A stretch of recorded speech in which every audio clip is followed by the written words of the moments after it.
Despite some recent disagreements over trade, the U.S. and Canada have a great relationship.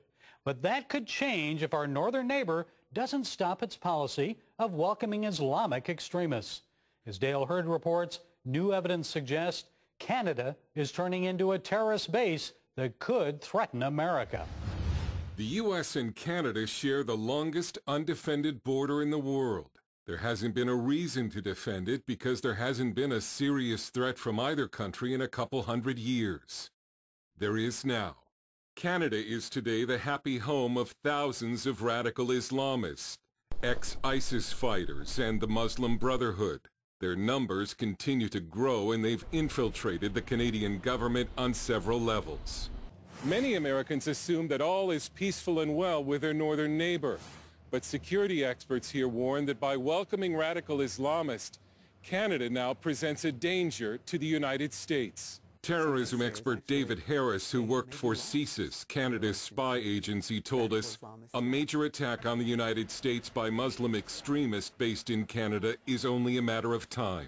Many years ago, I suggested that many of the Islamist extremists might regard Canada as an aircraft carrier from which to maintain operations against the United States. Canada is becoming a foundational sort of place for Islamists of all stripes, including the Iranians, by the way. Thomas Quiggin is one of the authors of Submission, The Danger of Political Islam to Canada, with a warning to America. He says Canada is in denial over the terror threat it's created for itself and the United States. And the denier-in-chief is Prime Minister Justin Trudeau, who welcomed returning ISIS fighters back to Canada, saying they would be a powerful voice. He's actually said in our parliament, sort of like out loud on the public record, that if you were opposed to ISIS fighters returning to Canada, it is because you're Islamophobic. In other words, it's not them that's the issue. It's your opposing their return makes you Islamophobic, it makes you racist. I think there's the idea that, well, we need to welcome everyone because everyone's wonderful, so kumbaya.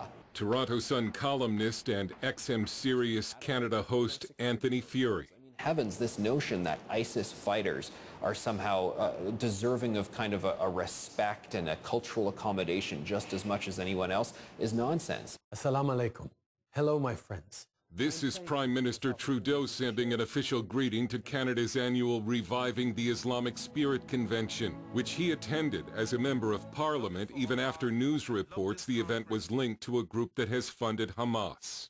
This is also about celebrating our shared beliefs in justice, fairness, equality of opportunity, and acceptance. And it was quite startling for people to say, do you know who you're talking to? And why would you say that you share their values when their values are anti-democratic, anti-women's rights, pro-slavery, pro-stoning of women? I mean, the stuff that's on some of their websites here in Canada is startling. There have been lone wolf attacks on the U.S. from Canadian Muslim terrorists ever since the Quebec-based Millennial bomber tried to cross the border to blow up LAX in 1999. But the Islamist threat to Canada has been played down. July's attack on the Danforth in Toronto, where 2 women were killed and 13 injured, has been treated by the government and the media as only a mental health and gun control issue. Fury thinks the police are covering something up. There's been a total cone of silence around the Danforth shooting story. I wrote a feature where I found out that the family statement, which said mental illness, nothing to see here, that had actually been sort of co-authored and put together by a spin doctor and also a Muslim community activist. Much of Canada's mainstream media seems to stand with the Islamist. The Toronto Star announced it was no longer using the name the Islamic State because something so barbaric could not be Islamic. Parliament passed the notorious M103 anti-Islamophobia motion last year. Critics call it a government attempt to silence any criticism of Islamists in Canada. The government's welcome mat is not lost on the host of this Canadian Muslim program on the internet.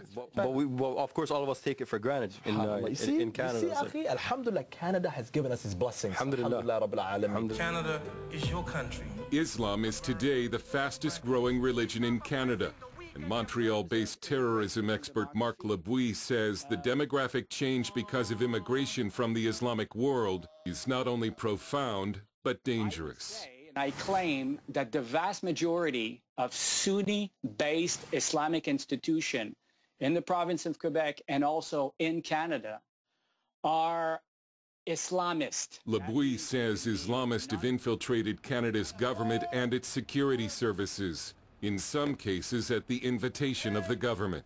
Police forces such as Ottawa, where they have visited radical preachers in order to recruit them to join the police force at some point or another.